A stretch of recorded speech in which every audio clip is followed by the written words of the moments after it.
السلام عليك يا أبا عبد الله وعلى الأرواح التي حلت في فنائك عليك مني سلام الله أبدا ما بكيت وبكي الليل والنهار ولا جعله الله آخر العهد مني لزيارتكم. السلام على الحسين وعلى علي بن الحسين وعلى أولاد الحسين وعلى أصحاب الحسين. السلام عليكم جميعا ورحمة الله وبركاته.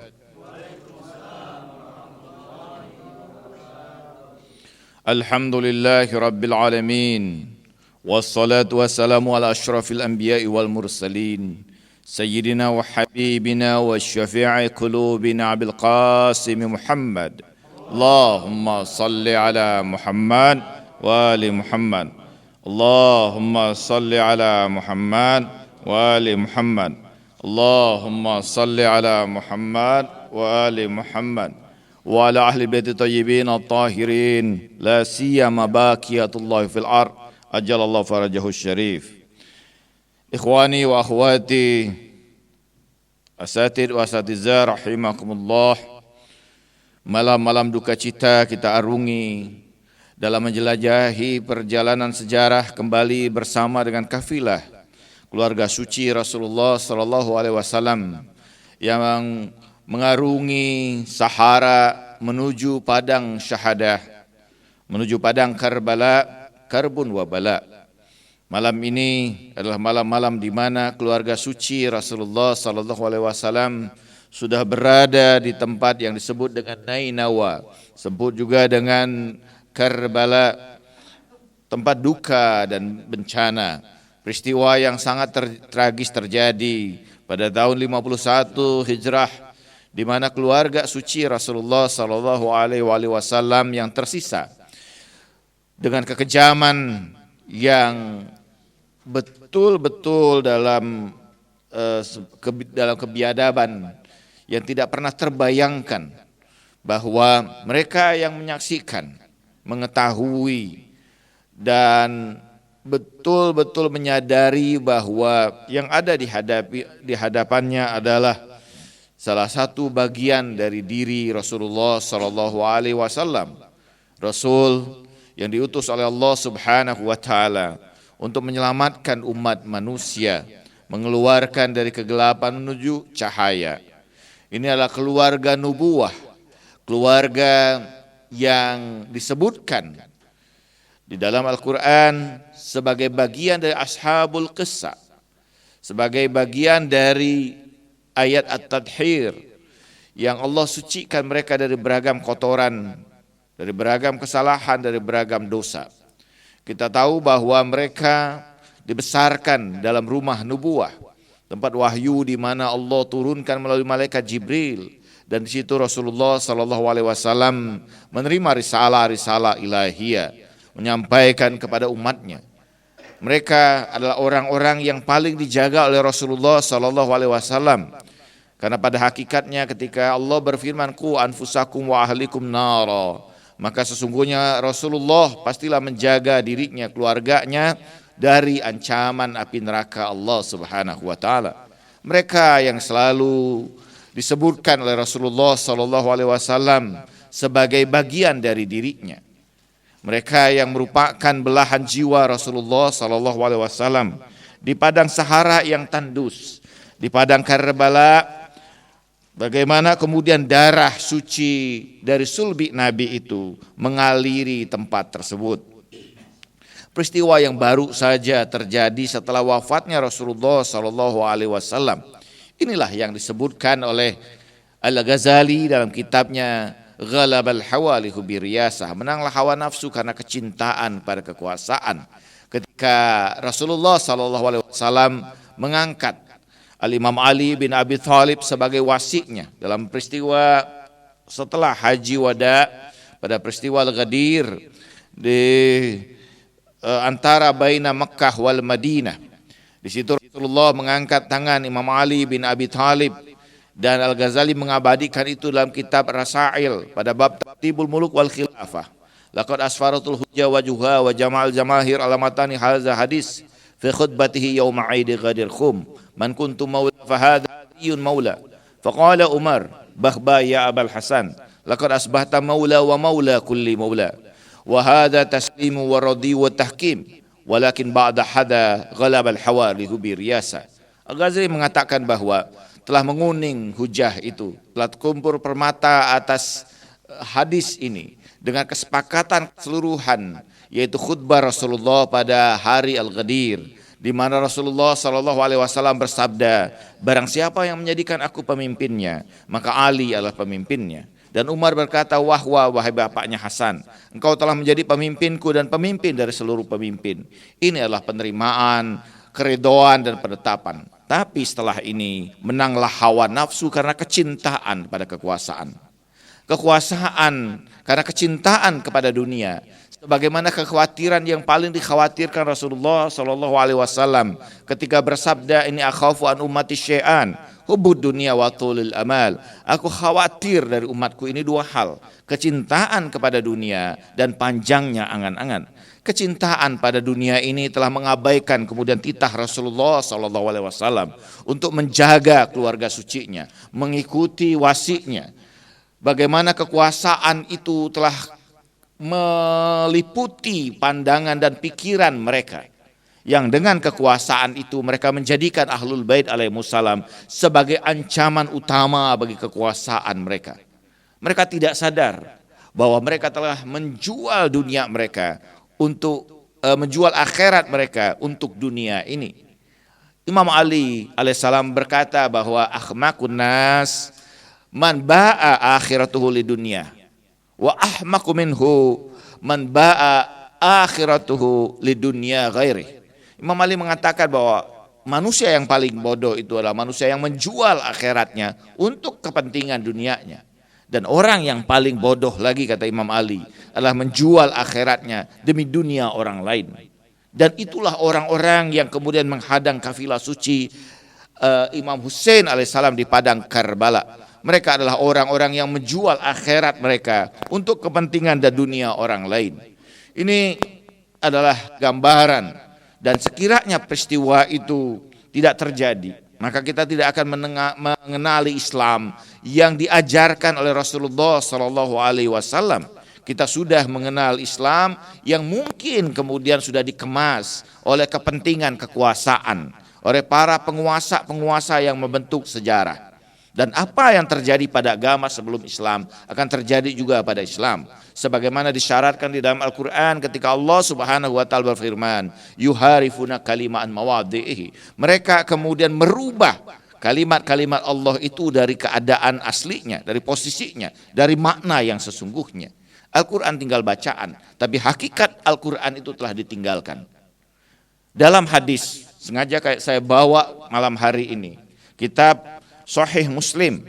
Kitab merupakan kitab kumpulan hadis yang sangat kemudian diagungkan dalam madhab saudara-saudara kita Ahlus Sunnah, bahwa kitab hadis setelah Bukhari wal Muslim ini ada dua sahihain, ada dua kitab hadis yang sahih yang sudah dijamin kesahihannya. Dan di dalam kitab Sahih Muslim ini, pada kitab Fadail Sahabah radhiyallahu taala anhum, dan hadis pada kitab pada hadis dengan nomor 2408 pada halaman di sini halaman 1941. Di sini disebutkan bahwa hadatsani Zuhair bin Harb wa Suja'an bin Mukhallad jami'an an Ibnu Ulayyah. Qala Zuhair hadatsana Ismail ibn Ibrahim, dan seterusnya. Saya ingin sampai pada sanad dari hadis ini.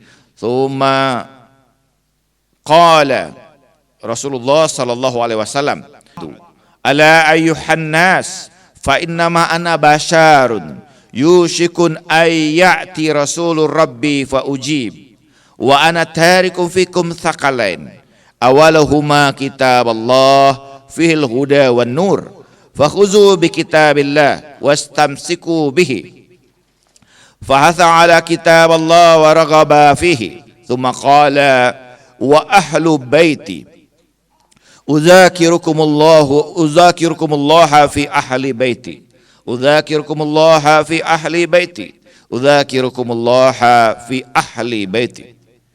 Dalam hadis ini riwayatkan dari Zuhair bin Harb dan Suja' bin Khallad dan keseluruhannya dari Ibnu Ulayyah dan seterusnya, Rasulullah sallallahu alaihi wasallam bersabda, "Amma ba'du, wahai manusia, sesungguhnya aku adalah manusia yang datang kepadaku utusan Tuhanku untuk menjadikan aku sebagai rasul, maka aku menerimanya.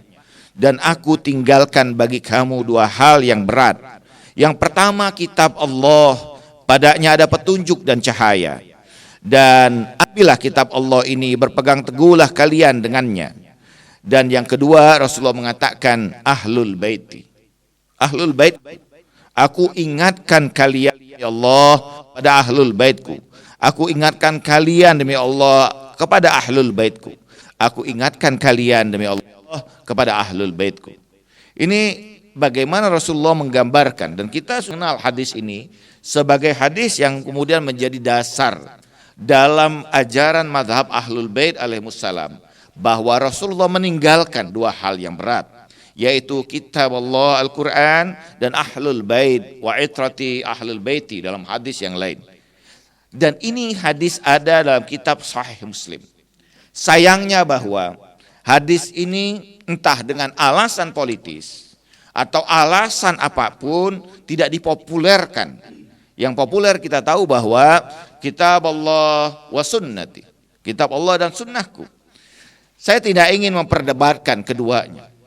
Kalaupun dikumpulkan keduanya itu, maka sunnah daripada sunnah Rasulullah, ketika Rasulullah memerintahkan kita lan tadilu abadan, kitab Allah wa sunnati, kitab Allah dan sunnahku, baik, kita terima itu. Kalaupun kita menerima sunnah dari Allah, dari Rasulullah SAW, maka di antara sunnah Rasulullah berpegang pada dua hal, kitab Allah dan ahlul baitnya. Kalau kemudian kita menggunakan jam mengumpulkan kedua hadis ini, tetapi hadis ini ada pada Sahih Muslim, mustahil bahwa para ulama-ulama yang soleh, ulama-ulama yang memiliki pengetahuan yang mendalam tentang hadis tidak mengetahui keberadaan hadis ini. Saya ingin berbicara bahkan dalam hadis ini Rasulullah mengingatkan kepada kita, udzakirukumullah ala ahlul baiti. Aku ingatkan kalian kepada Allah tentang ahlul baitku ini. Dan Rasulullah mengulangi sebanyak 3 kali sebagai gambaran betapa hal ini menjadi sesuatu yang sangat penting. Bahwa ada 2 hal yang sebenarnya selalu bergandengan. Di dalam hadis lain pada kitab misalnya Ya Nabiul Mawaddah dikatakan bahwa annal Qur'an wa ahlul bait la yaftariqun bainahuma. Bahwa Al-Qur'an dan ahlul bait tidak akan terpisah di antara keduanya. Kita mengetahui bahwa dan kita meyakini bahwa Al-Qur'an itu ada 2 pola. Ada Al-Qur'anus Samit, ada Al-Qur'anun Natiq. Ada Al-Quran yang diam, ada Al-Quran yang berbicara, Al-Quran yang hidup, Al-Quran yang berwujud kemudian dalam wujud manusia. Apa buktinya? Ketika ada yang bertanya kepada salah satu di antara istri Rasulullah SAW, "Fa kaifa khuluqur Rasul?" Bagaimana akhlak Rasul? Dia menyebutkan kana khuluqul Quran. Bahwa akhlak Rasulullah itu, perilaku Rasulullah, diri Rasulullah adalah Al-Quran. Kalau kita ingin melihat Al-Quran yang hidup, maka kita akan bisa menyaksikan pada diri Rasulullah SAW. Ini menunjukkan kepada kita bahwa Al-Quran ini ada 2. Ada Al-Quran yang diam, yang dalam bentuk mushaf. Ada Al-Quran yang berbicara. Ada Al-Quran yang hidup. Ada yang merupakan manifestasi dari Al-Quran ini. Bahwa Al-Quran ini hudalin nas, maka Al-Quran yang hidup juga hudalin nas. Dia memberikan petunjuk bagi manusia. Bahwa Al-Quran ini memberikan petunjuk bagi seluruh manusia, Al-Quran yang hidup pun demikian. Dia memberikan petunjuk.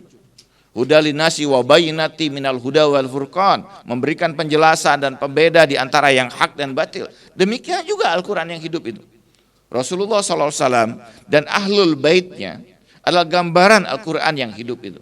Mereka menjelaskan, menunjukkan jalan yang benar, memisahkan antara hak dan batil. Mereka ada cahaya Allah Subhanahu wa taala. Sebagaimana Al-Qur'an ini nur, maka Rasulullah juga nur. Bukankah dalam hadis dikatakan awalu ma khalaqallahu nuri? Yang pertama Allah ciptakan, kata Rasulullah, adalah cahayaku. Dan kemudian ahlul baitku, cahaya ahlul bait. Yang awal diciptakan oleh Allah Subhanahu wa taala. Apa yang ingin saya bicarakan pada kesempatan ini? Bahwa ada pengaduan dalam surah Al-Furqan ayat ke-30, di mana kemudian keluhan Rasulullah Sallallahu Alaihi Wasallam terhadap Allah Subhanahu Wa Taala. Rasulullah adalah sosok yang begitu luar biasa, syarahus sadr, yang lapang dadanya. Sebagaimana Al-Quran mengatakan, alam nashrah laka sadrak, wahai Muhammad, tidakkah kami telah lapangkan dadamu? Dada Rasulullah, sadr Rasulullah itu syarah, terbuka, lapang, luas. Orang yang luas, orang yang lapang itu tidak mudah mengeluh. Dia memiliki kekuatan yang luar biasa. Dada yang sempit ini yang seringkali kita mengeluh. Orang yang banyak mengeluh menunjukkan bahwa dadanya itu sempit, sesak. Tapi Rasulullah Allah lapangkan dadanya. Tetapi bahwa ada satu keluhan Rasulullah Sallallahu Alaihi Wasallam yang Allah maktubkan di dalam Al-Quran, yang Allah sebutkan pada surah Al-Furqan ayat 30, ketika Allah Subhanahu Wa Taala berfirman, wa qala Rasul ya Rabb inna qaumi ittakhizu hadzal Qur'ana mahjura, dan berkata Rasul itu, duhai Tuhan, sesungguhnya kaumku ini telah mengambil Quran ini dengan menjadikannya sia-sia. Mahjura, menyia-nyiakannya. Ini menarik. Menjadi satu pertanyaan kita. Apa betul kemudian bahwa kaum ini, umat ini menjadikan Al-Quran ini sesuatu yang sia-sia? Sebagaimana keluhan Rasulullah SAW, ya Rabb inna qaumi ittakhizu hadzal Qur'ana mahjura. Duhai Tuhanku, ini kaum ini telah mengambil Al-Quran dan menyia-nyiakannya. Ini bukan orang-orang kafir. Ini orang muslim. Karena Al-Quran ini tentu ditunjukkan kepada apa? Orang muslim. Yang sudah, sesuatu yang menyia-nyiakan itu berarti dia sudah ada padanya. Kalau Anda kemudian punya mobil, tidak pernah digunakan, taruh aja di garasi, membayar kemudian pajaknya saja, tidak pernah digunakan, tidak pernah dipakai, cuman sekedar pajangan aja. Itu berarti menyanyiakan kendaraan itu. Anda punya rumah, karena Anda orang kaya, Anda punya beberapa rumah, dibiarkan begitu saja rumah Anda, tidak ditempati, tidak diberikan kesempatan orang lain tidak punya rumah untuk tinggal di situ misalnya, juga tidak dikontrakkan, berarti Anda menyanyiakan itu. Malah yang nunggunya nanti makhluk yang lain gitu kan. Rumah yang begitu biasanya menakutkan gitu. Dan banyak yang seperti itu. Kalau Anda lihat misalnya ke perumahan-perumahan mewah, jalan tempat mewah, banyak sekali rumah yang disia-siakan seperti itu. Padahal luar biasa kayak istana. Tapi tidak ada yang nunggunya.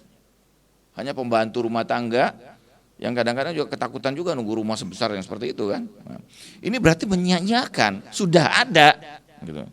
Menunjukkan bahwa yang menyia-nyiakan itu sesuatu yang sudah ada padanya kemudian disia-siakan. Apa betul kemudian Al-Quran ini disia-siakan sebagaimana kemudian keluar Rasulullah?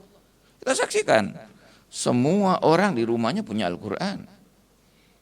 Al-Quran dicetak luar biasa banyaknya. Kadang-kadang dengan hiasan yang indah, dengan tulisan yang luar biasa, dengan cover yang begitu mewah misalnya. Ada banyak penghafal Al-Quran, luar biasa, setiap tahun. Wah, sekarang muncul misalnya pesantren-pesantren menghafal Al-Quran. sekolah-sekolah unggulan, SDIT misalnya dan sebagainya itu, salah satu yang diunggulkan apa? Hafalan Al-Quran. Banyak sekali orang yang menghafal Al-Quran. Ada orang yang kemudian berlomba-lomba. Kita lihat misalnya seringkali anak-anak muda bawa Quran di sininya gitu kan. Sebentar-sebentar dia buka Al-Quran, dia baca Al-Quran. Lebih luar biasa dari kita. Dan saya hampir yakin bahwa hampir seluruh rumah kaum muslimin pasti di dalamnya ada Al-Quran. Dan kadang-kadang tidak satu Al-Quran itu di rumahnya. Ada beberapa. Apalagi buku Yasin gitu kan. Yang ada gambarnya itu gitu. Nah, biasanya kan kalau ada yang meninggal cetak buku Yasin dibagiin. Dan ada yang hobi mengumpulkannya juga gitu kan. Menunjukkan bahwa betapa kemudian dia banyak menghadiri cara tahlilan. Nah, ini menunjukkan pada kita bahwa ini tidak disia-siakan Al-Quran ini. Apa yang dimaksud oleh Rasulullah SAW? Sekarang penghafal Al-Quran begitu luar biasa banyaknya. Anda kemana-mana, Anda temukan di situ. Hafal Al-Quran, sekarang di masjid-masjid ada imam-imam yang hafal Al-Quran, hafizul Quran gitu kan. Macam-macam, ada yang 30 juz, ada yang 25 juz gitu kan. Ada yang 5 juz, ada yang 1 juz gitu. Yang di sini mungkin insya Allah lah hafal. Nah, itu pun misalnya surah-surah pilihan, Al-Ikhlas gitu kan. Al-Falaq, An-Nas, insya Allah lah hafal itu kan. Al-Fatihah, dan yang paling dulu kita suka itu ketika kita membaca surah apa? Wal Asri. Udah mau pulang gitu kan. Kalau sekolah dulu begitu ini kita langsung Wal Asri innal insana. Itu semua kita hafal lah insya Allah. Artinya bahwa Al-Quran dalam konteks yang ini tidak disia-siakan. Rasulullah berarti bukan bicara konteks ini. Bahwa ketika Rasulullah mengeluh bahwa Al-Quran yang kemudian disia-siakan itu, berarti yang dimaksud oleh Rasul bukan mushaf Al-Quran ini.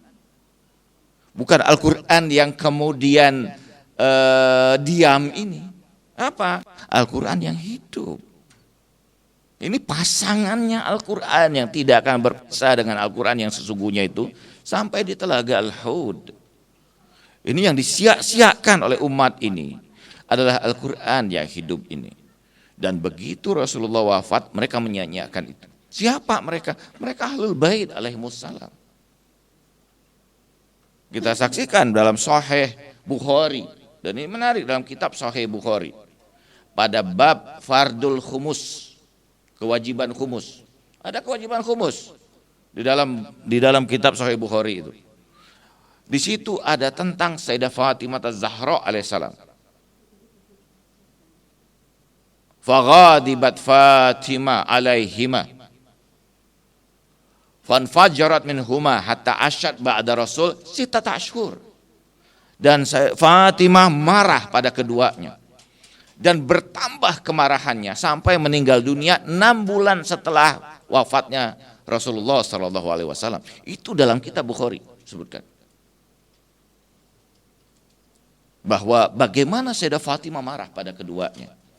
Setelah wafat Rasulullah, baru wafat Rasulullah ini. Sudah menunjukkan bahwa hadis itu menunjukkan bahwa perlakuan kepada Sayyidah Fatimah ini ada satu hal yang membuat Sayyidah Fatimah marah. Padahal pada bab di dalam Bukhari juga pada bab Fadail Ahlul Bait alaihimussalam tentang Sayyidah Fatimah Az-Zahra disebutkan Fatimah bid'atun minni faman aghdabaha faqad aghdabani. Rasulullah mengatakan Fatimah belahan jiwaku, barang siapa yang membuatnya marah berarti membuatku marah. Ini pada kitab Sahih Bukhari. Nah, ini menunjukkan bahwa bagaimana kemudian Al-Quran ini yang kemudian merupakan gambaran Quran yang hidup itu disia-siakan. Bagaimana perlakuan kepada Imam Ali bin Abi Thalib, bagaimana perlakuan kepada Imam Hasan alaihissalam sebagai ahlul kisah, sebagai Quran yang kemudian hidup. Dan kita melihat bagaimana perlakuan kepada Al-Imam Husain alaihissalam. Saya ingin tunjukkan pada malam hari ini bagaimana kemudian Al-Imam Husain alaihissalam itu tidak pernah terpisah dengan Al-Quran. Yang pertama misalnya kita melihat Imam Husain itu selalu menjawab beragam persoalan dengan Al-Quran. ada seorang yang bernama Abdullah ibn Umar al-As. Abdullah ibn Umar ibn As. Orang ini berperang dengan ayahnya, yaitu ayahnya Umar ibn As, itu memerangi Imam Ali di perang Siffin. Dan dia ikut memerangi Imam Ali alaihissalam dalam perang Siffin itu dengan ayahnya, Abdullah ini. Di Madinah, di masjid di Madinah, ketika dia tengah duduk, ada di situ sahabat Rasulullah Sa'id Al-Khudri dan sebagian yang lain. Dan ini dikisahkan dalam kitab Al-Manaqib. Ibnu Syahrasur menyebutkan, tiba-tiba Imam Husain datang ke dalam masjid Madinah, itu Masjid Nabawi. Apa yang dikatakan oleh Abdullah ibn Umar al-As ini? Dia berkata, man arada ayyanzura nurul ard was sama falyanzur bihadzal rajul. Apa yang dia katakan? Bahwa kalau kamu ingin melihat cahaya langit dan bumi itu, maka lihatlah orang ini. Abdullah ibn Umar al-As ini menunjuk Imam Husain alaihissalam. Dia berkata apa? Man arada ayyanzur nurus sama'i wal ard falyanzur bihadzal rajul. Kalau orang ingin lihat cahaya langit dan bumi itu, lihat orang ini. Dia tunjukkan Imam Husain alaihissalam. Sehingga kata Sa'id Al-Khudri, dia berkata, Sa'id Al-Khudri mengatakan bahwa, ya Abdullah, limadza kunta fi Siffin ma'al Muawiyah? Kamu mengatakan ini, kata Sa'id Al-Khudri, tapi kenapa di Siffin kamu itu bersama dengan Muawiyah, dengan bapakmu? Ajib. Anda mengatakan hal ini, tapi di dalam perang Siffin Anda bersama dengan Muawiyah. Sehingga kata Sa'id Al-Khudri, ajib ini. Anda mengatakan ini, benar enggak perkataan Anda ini? Anda ini bahwa dia mengatakan, Abdullah bin Umar ini mengatakan bahwa aku tahu bahwa Muawiyah kana fil khata'. Muawiyah itu dalam kekeliruan. Tapi bukankah Rasulullah SAW, Al-Quran memerintahkan kepada kita untuk taat kepada orang tua? Sebagaimana misalnya Al-Quran mengatakan, takulahuma uffin, kemudian bahwa wabil walidaini ahsana, gitu kan? Jangan kamu katakan jangan berbuat baiklah pada kedua orang tua kamu. Dan ayahku yang menyuruh diriku berperang bersamanya melawan Ali bin Abi Thalib. Kemudian Sa'id Al-Khudri mengajak orang ini datang kepada Imam Husain alaihissalam dan menceritakan apa yang terjadi ini, peristiwa yang terjadi ini.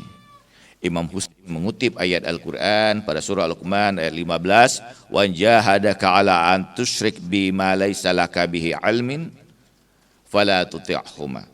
Kalau kemudian kedua orang tuamu itu berusaha mengajakmu pada jalan kemusyrikan yang kamu tidak punya pengetahuan padanya, jangan taati keduanya. Ini Al-Quran. Muhammad mengatakan bahwa ada batas. Kalau sesuatu itu membawa kebaikan, wajib diikuti. Tapi kalau itu melanggar ketentuan Allah, maka tidak boleh mengikuti. La ta'ata li makhluki fi ma'siyatil khaliq. Imam Husain mengatakan, hadis Rasulullah SAW, jangan taat kepada makhluk ini dalam kemaksiatan kepada apa? Tuhan. La tuti'huma, jangan taati keduanya. Keduanya bukan hanya ayat, ibu juga demikian. Kalau itu membawa pada kemusyrikan, pada keburukan, maka kita tidak boleh mengikutinya. Ini bagaimana kemudian Imam Husain alaihissalam menggunakan atau menjawab kemudian menjawab kemudian syubhah itu dengan Al-Quran. Ada orang yang bernama Muhammad bin As'as ya. Dia ini Muhammad bin As'as ini yang memerangi Imam Ali bin Abi Thalib, memerangi Imam Husain juga di Karbala. Dia mengatakan bahwa, "Naam, kami ini amanu bi Rasulullah. Kami ini beriman pada Rasulullah." Tapi kemudian berkata bahwa kepada Imam Husain, "Ma maqamaka inda rabbak?" Apa kedudukan kamu di sisi Tuhan? Ajib ini pertanyaannya kan, bahwa saya beriman pada Rasulullah, tapi dengan diri Anda ini, apa kedudukan Anda di sisi Tuhan? Sehingga kami harus taat kepadamu. Ini kata Muhammad bin As'as. Imam Husain kemudian menjawab dengan ayat Al-Quran pada surah Al-Imran ayat 33, "Innallaha astafa Adama wa Nuhan wa ala Ibrahim wa ala Imran alal alamin." Sesungguhnya Allah memilih Adam, Nuh, dan keluarga Ibrahim dan keluarga Imran atas seluruh alam semesta. Mustafa itu berarti memilih secara khusus. Karena itu Rasulullah disebut sebagai Al-Mustafa, yang dipilih secara khusus oleh Allah Subhanahu wa taala. Ayat ini mengatakan, "Innallaha astafa Adama wa Nuhan wa ala Ibrahim wa ala Imran alal alamin." Dan sesungguhnya Allah memilih Adam, Nuh, dan keluarga Ibrahim dan keluarga Imran atas seluruh alam semesta. Wa nahnu ala Ibrahim, dan kamilah keluarga Ibrahim itu. Kalau kita ingin melihat silsilah Ibrahim, maka pasti silsilah itu kemudian bersambung kepada siapa? Rasulullah dan Ahlul Bait alaihissalam. Imam Husain mengatakan, "Nahnu ala Ibrahim," yang disebutkan ayat ini. Kamilah keluarga Ibrahim yang disebutkan ayat ini dalam Al-Quran. Allah pilih kami. Kalau Anda ingin tahu kedudukan kami, ayat ini menceritakan kami, kata Imam Husain. Jadi kalau Anda ragu apa kedudukanmu di sisi Allah, Allah memilih kami. Ketika di Madinah, gubernur Madinah itu memaksa Marwan bin Hakam yang diusir oleh Rasulullah, kemudian menjadi gubernur Madinah, memaksa Imam Husain alaihissalam untuk berbaiat kepada Marwan dan kepada Yazid laknatullah alaih. Dipaksa, didatangkan. Walid bin Mughirah itu terus berusaha agar Imam Husain ini berhadapan dengan Marwan, kemudian berbaiat kepada Marwan dan menyatakan baiat kepada Yazid laknatullah alaih. Apa jawab Imam Husain alaihissalam? Imam Husain mengatakan bahwa nahnu ahlul baiti tahirah wa annaka ridsun. Kami ini ahlul bait yang suci, sementara dirimu itulah kotoran. Afas sami'ta qaulullah ta'ala fi kitabihi, "Innama yuridullahu liyuzhiba ankum rijsan ahlal bait wa yutahhirakum tadhira." Tidakkah engkau dengarkan ayat di dalam Al-Quran ketika Allah mengatakan, "Sesungguhnya kami hendak membersihkan kamu, melepaskan kamu dari kotoran, mensucikan kamu dari kotoran." Itu sesuci-sucinya wahai ahlul bait. Ini gambaran bagaimana Imam Husain dengan menggunakan Al-Quran ini membuktikan hujah bahwa mereka ahlul bait tahirah, sementara Marwan dan kelompoknya itu ridsun, arjas, kotoran. Jadi yang dimaksud kotoran, yang dimaksud dalam ayat ini, dalam konteks Al-Quran, bukan hanya dalam konteks kemudian dosa, perbuatan jelek, itu jelaslah bahwa ini ahlul bait nubuwah ini maksum, terpilih. Tetapi bahwa Allah membersihkan dari kotoran ini, ridsun ini, dari ketundukan pada orang-orang yang seperti ini. Sehingga bagaimana mungkin kami yang suci ini, kata Imam Husain, mau tunduk kepada kotoran yang seperti itu? Mustahil. Ini ahlul bait tahirah. Bukankah di dalam Al-Quran juga dikatakan bahwa la yamassuhu ilal mutahharun. Al-Quran ini tidak tersentuh kecuali oleh siapa? Al-mutahharun. Bukan kemudian dalam keadaan orang yang bersuci. At-tahir, ya.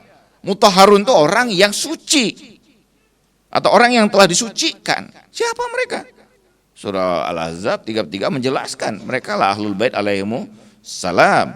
Ini bagaimana Imam Husain alaihissalam menjawab setiap persoalan syubhat itu dengan Al-Quran. Pada perjalanan misalnya, dalam proses perjalanan menuju Karbala, ketika setelah berpisah dengan Rasulullah Shallallahu Alaihi Wasallam di Madinah, ketika hendak keluar dari Madinah, apa yang diucapkan oleh Imam Husain alaihissalam? Imam Husain mengucapkan ayat Al-Quran pada surah Al-Qasas ayat 21. Imam Husain mengatakan bahwa mengutip ayat Al-Quran, "Fakharaja minha khaifan yataraqqabu, qala rabbi najini minal qaumiz zalimin."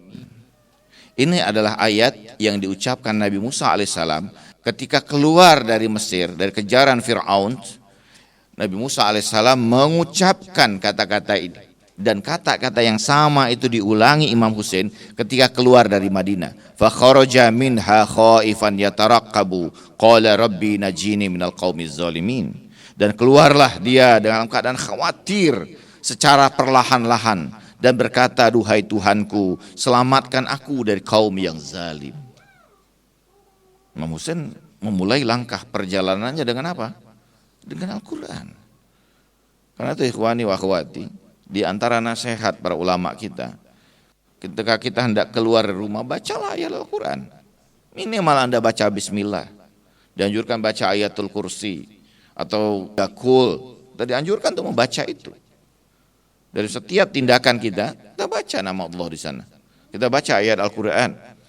Dan ketika sampai kemudian di Mekah, perjalanan Madinah menuju Mekah, apa yang dibaca oleh Imam Husain alaihissalam? Ayat Al-Quran, yaitu pada surah Al-Qasas ayat 22. Kalau tadi ayat 21, Imam Husain membaca pada ayat ke-22, walamma tawajjaha talqa madyana qala asa rabbi ayyahdiyani sawa'as sabil.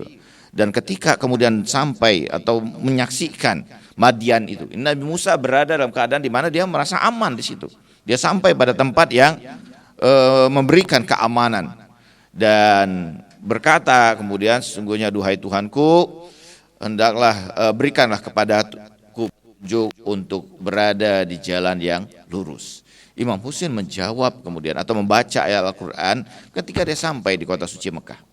Demikian juga ketika Imam Husain alaihissalam terkait dengan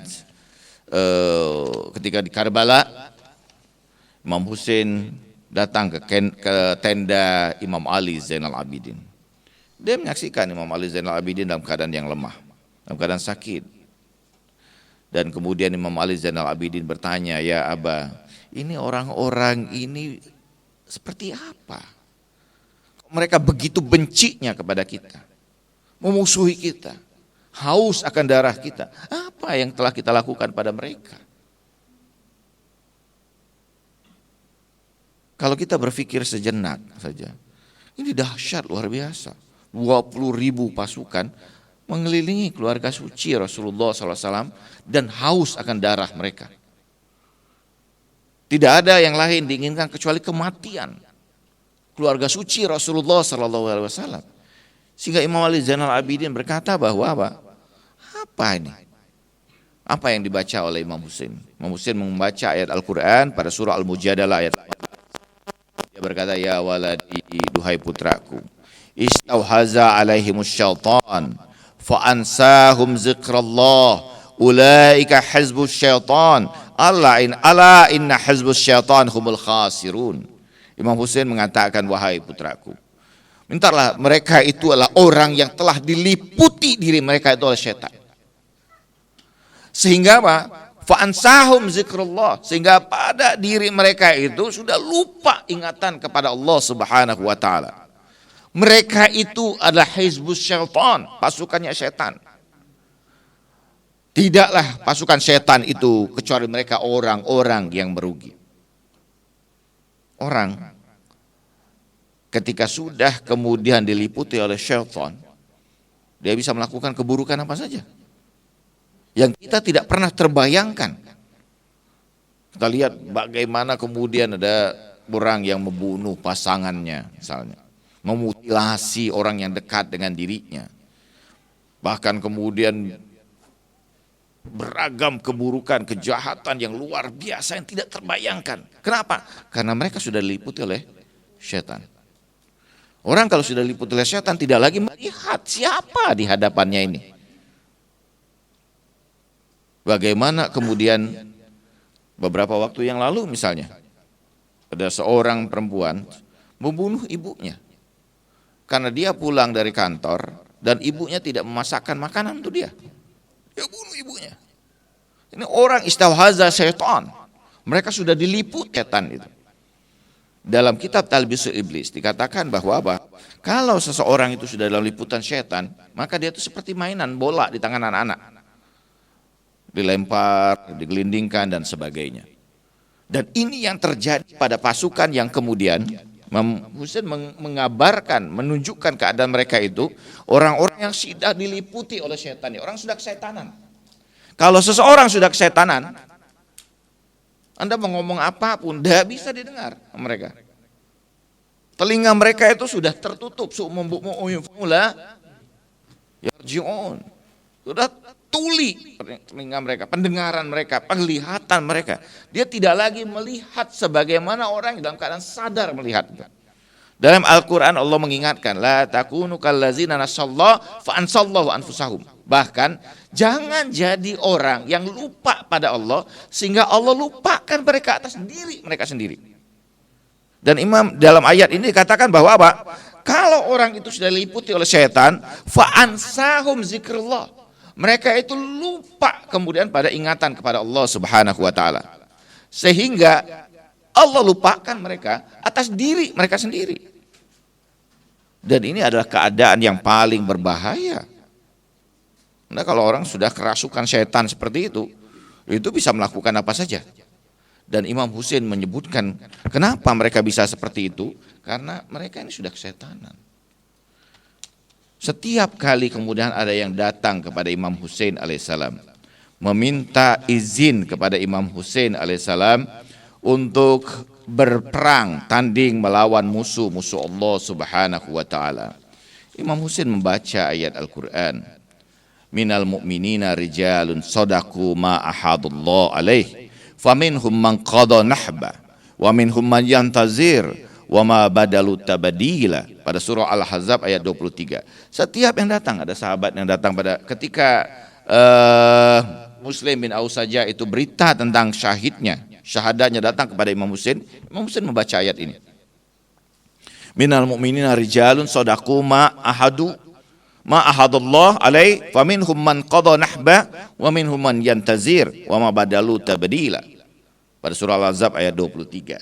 Bahwa di antara orang-orang mukmin itu ada orang-orang yang membenarkan janji kepada Allah Subhanahu wa taala sehingga mereka kemudian menemui janji itu, diwafatkan, dan ada di antara mereka yang ditangguhkan kematiannya dan mereka berpegang pada janji itu pada Allah Subhanahu wa taala dan tidaklah ada perubahan pada diri mereka.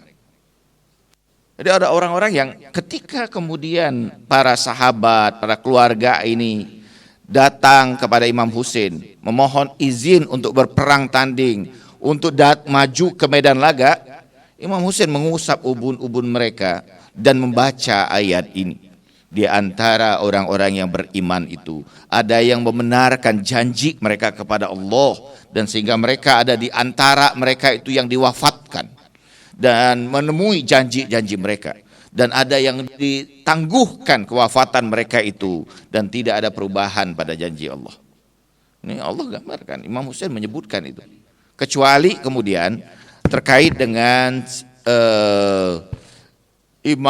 dengan Ali Akbar. Kalau setiap yang lain datang, Imam Husain membacakan ayat tadi, kecuali dengan Ali Akbar. Ketika Ali Akbar itu datang kepada Imam Husain alaihissalam, Imam Husain mengecup kemudian ubun-ubun dari Ali Akbar, kemudian membacakan surah yang ayat yang tadi kita bacakan. Innallaha astafa Adama wa Nuha wa ala Ibrahim wa ala Imran alal alamin. Sesungguhnya Allah telah memilih Adam, memilih Nuh, dan memilih keluarga Ibrahim dan keluarga Imran atas seluruh alam semesta ini. Ini menunjukkan kekhususan kedudukan Ali Akbar. Kalau yang lain ketika meminta izin, Imam Husain menunda izinnya, tidak segera memberikan. Tapi ketika kemudian Ali Akbar datang, Imam Husain langsung memberikan izin itu. Sehingga ini menimbulkan kemudian penafsiran yang banyak. Kenapa? Ada penafsiran yang panjang terkait ini. Tentu bukan saatnya kita berbicara itu. Nanti insya Allah pada kesempatan yang lain. Kenapa Imam Husain begitu cepat memberikan izin ketika sampai pada Ali Akbar yang memohon izin? Bukankah Ali Akbar itu adalah putra yang paling disayangi? Karena wajah, ucapannya, bahkan seluruh perilakunya adalah gambaran Rasulullah SAW. Yang sekiranya seluruh kerinduan itu datang kepada Rasulullah, mereka memandangi wajah Ali Akbar. Karena kemiripan yang begitu luar biasanya. Tapi ketika minta izin, Imam Husain langsung melepaskan dirinya, melepaskan Ali Akbar untuk berperang tanding. Dan ini juga sesuatu hal yang mungkin banyak menjadi syarah. Nah, bahwa seluruh langkah Imam Husain alaihissalam itu diiringi dengan Al-Quran. Bahkan setelah Imam Husain syahid pun mendapatkan syahadah, bagaimana kemudian di dalam beberapa kitab disebutkan. Misalnya pada kitab Hayatul Haywan menyebutkan ada 4 kemudian orang yang sudah mengalami syahid, tapi kemudian kepala mereka berbicara, mulut mereka berbicara. Yang pertama disebutkan Yahya bin Zakaria, Nabi Yahya bin Zakaria. Kemudian ada yang kedua Habib An-Najjar. Yang ketiga adalah Imam Ja'far ibn Abi Thalib. Yang ketika dia sudah wafat, itu disebut sebagai Ja'far At-Tayyar, yang diputuskan kemudian kedua lengannya. Dan Rasulullah mengatakan bahwa kelak Allah akan menggantikan itu dengan sayap, sehingga Ja'far itu akan berterbangan di surga itu. Karena itu digelari sebagai Ja'far At-Tayyar. Dan ini adalah saudara dari Imam Ali bin Abi Thalib, pemimpin pertama kafilah dalam hijrah ke Habsyah. Lama di hijrah di Habsyah itu, selama 14 tahun. Baru kembali setelah 14 tahun, dan Rasulullah begitu senangnya, luar biasa. Tapi tidak lama bersama Rasulullah dalam perang, dia mendapatkan syahadah. Tapi apa yang dibaca oleh Ja'far At-Tayyar? Setelah kepalanya itu dipenggal, dia mengatakan, wala tahsabanna lazina qutilu fisabilillah amwat bal ahya inda rabbihim. Jangan kamu kira orang yang mati di jalan Allah itu mati. Tidak, mereka hidup di sisi Allah. Dan apa yang terjadi pada Imam Husain? Disebutkan bahwa marhum Syekh Mufid diriwayatkan dari Zubair bin Arqam. Zubair bin Arqam mengatakan, kami menyaksikan demi Allah dan mendengarkan dari lidah Imam Husain, dari kepala Imam Husain yang sudah di atas tombak itu. Kepala itu membacakan ayat Al-Quran. Ayat yang pertama dibacakan Imam Husain adalah wa saya'lamul ladzina zalamu ayyamun kalibun. Pada surah Syu'ara ayat 227. Dan akan segera kamu ketahui bahwa orang-orang yang zalim itu, mereka akan mendapatkan balasan atas kezaliman mereka itu. Yang kedua, ayat yang dibacakan oleh Imam Husain alaihissalam, kepala Imam Husain setelah di atas tombak itu juga disebutkan dalam riwayat, disebutkan bahwa Imam Husain membaca surah Al-Kahfi ayat ke-9. Am hasibata anna ashabal kahfi warraqim kanu min ayatina ajaba. Apakah kalian mengira bahwa ashabul kahfi yang berada di gua itu, gua Raqim, mereka itu adalah ayat-ayat Tuhan yang menakjubkan. Demikian juga ayat itu menggambarkan apa yang terjadi pada Imam Husain. Itu adalah ayatullah, ayatuna ajaba, ayat kami yang sangat menakjubkan. Bagaimana tidak? Ini kepala yang sudah ditancapkan di atas tombak masih membacakan ayat Al-Quran. Bahkan dalam kitab Al-Manaqib disebutkan bahwa tidak berhenti sepanjang perjalanan itu, kepala itu selalu menzikirkan nama Allah Subhanahu wa taala. Betapa luar biasanya. Dan riwayat ini bukan hanya di riwayat Syiah disebutkan, bahkan di riwayat Ahlus Sunnah, sehingga prajurit yang membawa kemudian kepala Imam Husain itu, mereka ketakutan. Karena selalu keluar dari kata-kata dari kepala itu adalah zikir kepada Allah Subhanahu wa taala. Ini menunjukkan bahwa Imam Husain alaihissalam adalah Quran yang hidup. Dia tidak pernah berpisah dengan Al-Quran, bahkan even setelah kematiannya. Imam Husain juga menafsirkan. Ada banyak kemudian tafsir, ada beberapa ayat-ayat Al-Quran, sayangnya tidak sampai kepada kita karena para kemudian penguasa dulu menghilangkan jejak-jejak Ahlul Bait termasuk tafsir-tafsir mereka.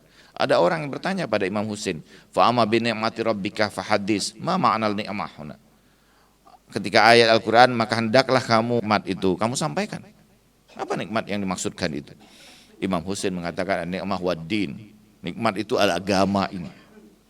Sebagian tafsir mengatakan bahwa nikmat itu wal wilayah. Adalah wilayah. Adalah wilayah ini adalah kenikmatan yang paling luar biasa. Kita merasakan bahwa ini tidak sebanding dengan nikmat apapun. Nikmat apa? Nikmat wilayah. Kalau di dalam hati kita ini ada kecintaan kepada Ahlul Bait alaihimussalam, ini satu nikmat yang luar biasa. Betapa banyak orang-orang yang pengetahuannya lebih dari kita. Betapa banyak orang-orang yang kesalehannya luar biasa di atas kita. Tapi kenapa cahaya kecintaan Ahlul Bait alaihimussalam tidak hidup di hati mereka? Mereka hafal Al-Quran, tapi kata-kata mereka justru membenci kemudian Ahlul Bait alaihimussalam. Justru kemudian menyerang ajaran-ajaran Ahlul Bait alaihimussalam. Bahkan pernah pada satu saat ketika saya mengisi acara maulid di Lampung, di rumah salah seorang pecinta Ahlul Bait, kalau saya tidak salah Sayyid Abdurrahman, tiba-tiba ada seorang Sayyid yang belajar di Tarim, dia kemudian mengecam. Padahal saya menyampaikan kecintaan pada Rasulullah dan Ahlul Baitnya. Dia mengatakan dengan tuduhan dan sebagainya dan mengajak saya berdebat. Saya hanya berkata bahwa Sayyid, apakah Anda tidak malu nanti kepada Sayyidah Fatimah Az-Zahra alaihissalam? Nenek Anda. Saya bukan siapa-siapa. Saya hanyalah pecinta Ahlul Bait alaihimussalam. Sementara di sulbi Anda ada darah keluarga suci Rasulullah SAW. Apa Anda tidak malu dengan darah itu nantinya di hadapan Allah? Saya akan bersaksi bahwa Anda justru kemudian menyerang kami yang berusaha untuk menebarkan kecintaan pada Ahlul Bait alaihimussalam. Padahal di dalam sulbinya jelas bahwa dia adalah zuriyah dari suci dari Rasulullah SAW. Kenapa dia tidak membela datuk-datuknya, tapi justru kemudian membela musuh-musuh datuknya? Ini menjadi pertanyaan. Kita mungkin bukan siapa-siapa, tapi ini bagaimana kemudian kita sangat bersyukur nikmat yang luar biasa. Cahaya itu betapapun kecilnya ada di hati kita semua. Dan kita, inilah gambaran dari hadis Sakalain itu, bahwa kitab suci ini, Al-Quran ini tidak akan berpisah dengan Ahlul Bait selama-lamanya. Ada Al-Quran yang diam, ada Al-Quran yang hidup. Anda mungkin saja kemudian sangat menghormati Al-Quran dalam bentuk mushaf ini, tapi itu tidak akan bermakna ketika Anda menyia-nyiakan Al-Quran yang hidup. Begitu juga sebaliknya, bahwa kita pecinta Ahlul Bait alaihimussalam bukan hanya berpegang pada Al-Quran yang hidup ini, tapi juga menjadikan Al-Quran yang diam ini sebagai bagian dari kehidupan kita. Betul, sebagai sebuah kebaikan. Ada banyak doa-doa yang kita baca dari Ahlul Bait alaihimussalam, itu luar biasa. Tetapi Ahlul Bait alaihimussalam juga selalu mengingatkan kita tentang Al-Quran. Sehingga di dalam ziarah kepada Imam Husain alaihissalam, di Idul Fitri itu disebutkan, Assalamu alayka ya syarikal Quran. Salam bagimu wahai syarikat bagi Al-Quran ini, yang menyatu dirinya antara Al-Quran yang diam dengan Al-Quran yang hidup.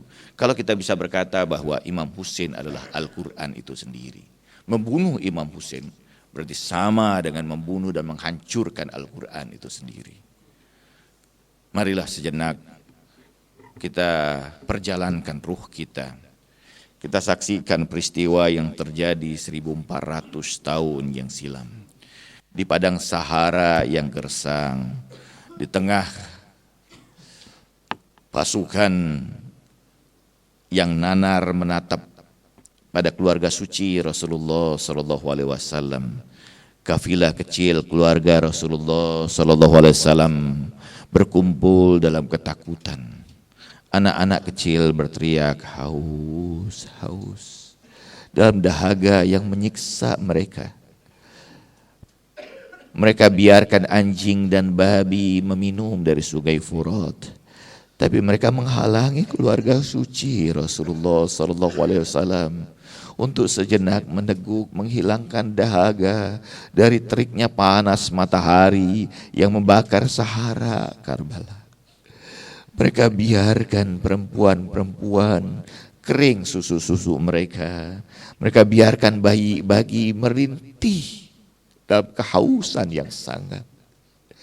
Padahal mereka tahu bahwa ini adalah keluarga suci yang dimuliakan para malaikat di langit.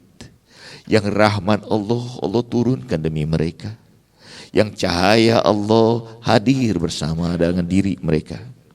Lihatlah keluarga kecil itu terseok-seok di padang Sahara Karbala. Dikepung oleh ribuan musuh yang nanar, yang kesetanan. Wajah mereka membara dengan kehausan darah yang sangat. Bagaimana bayangan kita menyaksikan wajah Al-Husain yang berdiri menyaksikan semua itu? Bagaimana kita bayangkan wajah Al-Husain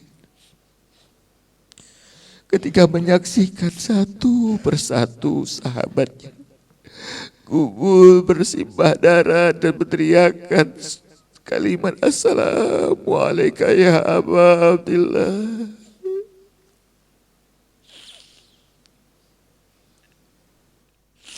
Bagaimana kita bacakan wajah Al-Husain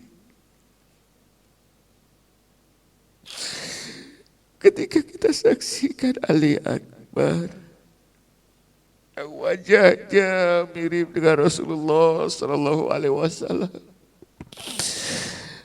yang perkataan lidahnya mirip dengan suara Rasulullah sallallahu alaihi wasallam, yang perilakunya sangat mirip dengan Rasulullah sallallahu alaihi wasallam, dan meminta izin kepada ayahnya untuk memerangi musuh durjana. Imam Husain melepaskannya dan dengan kudanya dia menyeruak di hadapan musuh berperang tanding. Ia menghabiskan musuh-musuh bagaikan kakeknya Ali bin Abi Thalib. Pedangnya menjadi pedang Zulfikar yang menghancurkan setiap orang yang mendatanginya. Tapi rasa dahaga yang begitu luar biasa, dengan baju besi yang begitu panas menyiksa dirinya, ia membalikkan kuda mendatangi ayahnya.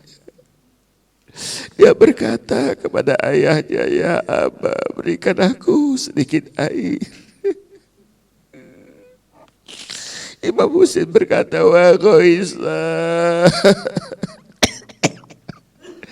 duhai kekasihku, bedain dari mana aku air. Imam Husain mengecup lidah Ali Akbar. Terasa lidah Imam Husain bagaikan batu yang keras, begitu kering, kasar.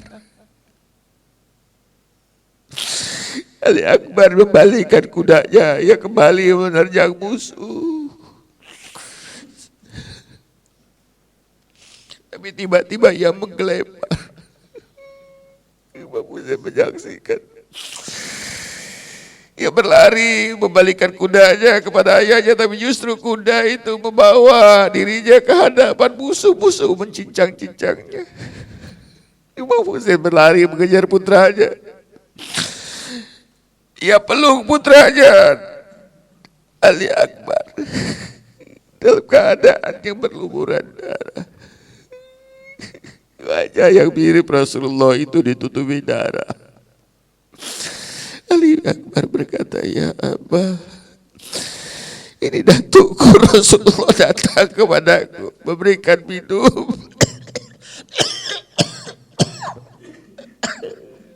Ini kakekku Ali bin Abi Thalib dan nenekku Fatimah datang kepadaku. Ya Allah, mereka mengucapkan salam untukmu.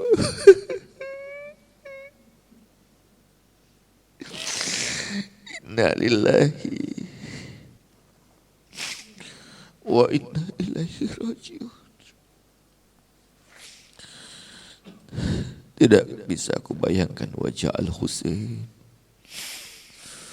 ketika saudaranya Abu Fadl Abbas meminta izin kepadanya karena erangan kehausan yang sangat. Abu Fadl Abbas menyeruak musuh membuka jalan ke Sungai Furat.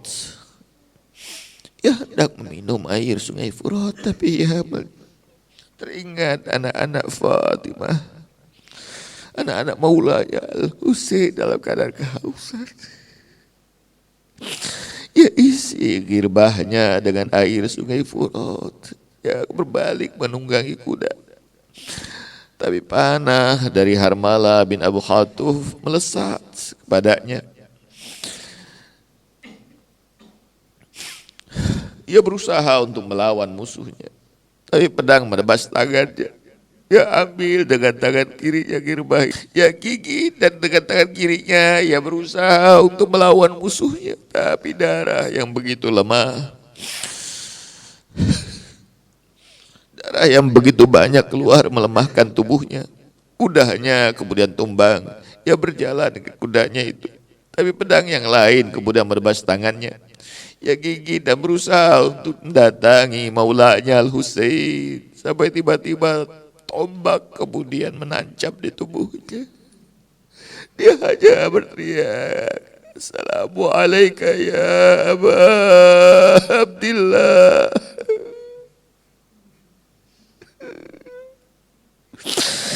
Abu Fadl Abbas menempuh syahadat dalam kesedihan yang sangat. Bukan karena dia harus mengalami kesyahidan, tapi tidak mampu memberikan air ini kepada putra-putri Fatimah. Inna lillahi wa inna ilaihi rajiun. Imam Husain kemudian membawa putranya yang paling kecil yang berusia 3 bulan, Ali Al-Asghar. Dia angkat putranya dengan tangannya, berteriak kepada musuh dan berkata, "Lihatlah anak ini. Apa dosa anak ini kalian halangi dirinya dari air, sementara kalian biarkan anjing dan babi meminum dari Sungai Furat." Belum habis kata-kata Imam Husain alaihissalam untuk mengingatkan mereka, tapi hati yang terkutuk dan panah dari Abu Hatuf yang terlaknat tepat menembus kemudian dahi bayi yang baru lahir ini. Darah segar mengalir ke seluruh tangan Imam Husain. Betapa dahsyatnya peristiwa ini. Innalillahi wa inna ilaihi rajiun. Imam Husain membawa bayi Al-Akbar bayi Asghar ini ke hadapan kemah. Ia masuk ke kemah menemui saudaranya Zainab. Ia berkata, "Ambilkan pakaian yang paling jelek. Inilah saatnya aku menemui ayah ibuku." Imam Husain mengganti pakaiannya. Ia meminta izin kepada saudarinya Zainab, saudari yang selalu setia menemani dirinya, yang selalu sayang kepadanya dan menjaganya. Ia berjalan keluar dari kemah, tapi tiba-tiba suara Zainab menghentikan dirinya. Dia berkata, "Ya akha, duhai saudaraku, berhentilah sejenak." Imam Husain berbalik memandang wajah Zainab. "Duhai saudaraku, apa lagi?" Kemudian Sayyidah Zainab berkata, "Ya Husain, bukalah bajumu."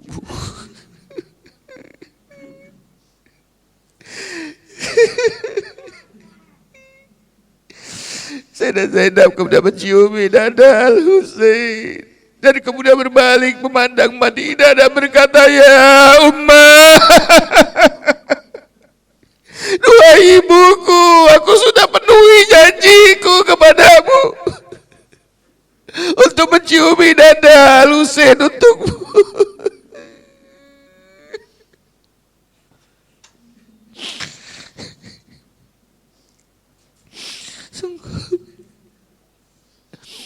Tak sanggup lagi aku kisahkan kisah ini. Ketika para durjana seperti mendapatkan buruan berhadapan dengan Al-Husain, satu-satunya keluarga Nabi yang tersisa. Lihatlah bagaimana perlakuan mereka kepada Al-Husain. Mereka melempari Al-Husain dari belakang dengan bebatuan sehingga Al-Husain terjatuh. Dan ketika Al-Husain terjatuh, tiba-tiba anak panah menembus dahi. Darah segar mengalir dari dahi Al-Husain. Dia menampung darah itu, melemparkannya ke udara. Dan kemudian dia mengusapkan seluruh wajahnya dengan darah yang mengalir deras dan berkata, ya Allah, Engkau saksikan putra Nabi-Mu yang tersisa. Dengan wajah seperti inilah aku akan menghadap dan tunggu Rasulullah sallallahu alaihi wasallam. Ya Allah, pengorbanan yang seperti apa lagi yang kau inginkan dari keluarga suci Rasulullah sallallahu alaihi wasallam. Inna lillahi wa inna ilaihi raji'un. Wa saya'lamuna allazina zalamu iz yanqalibun munqalibun. Assalamu alayka ya Aba Abdillah.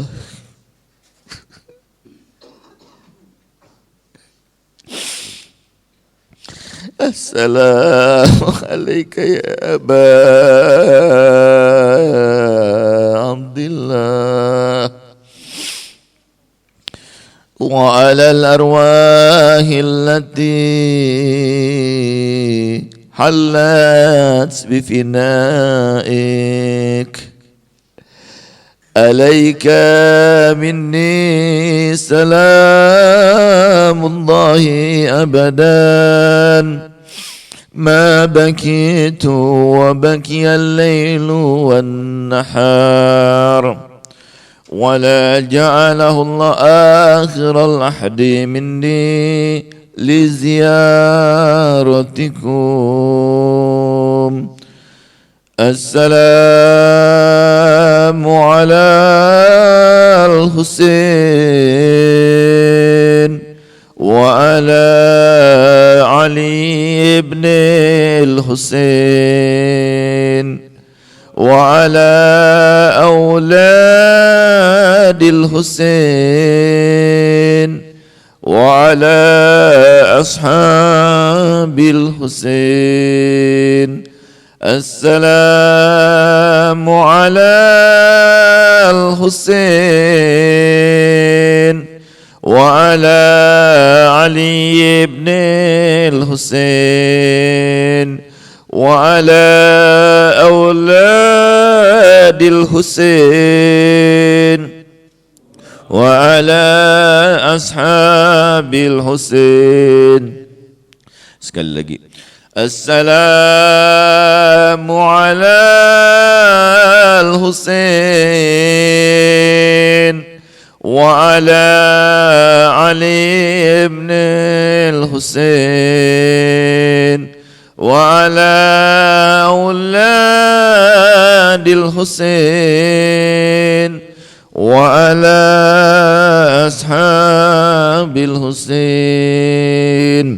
Wassallallahu ala sayyidina Muhammadin wal tahirin walhamdulillahi rabbil alamin. Assalamualaikum warahmatullahi wabarakatuh.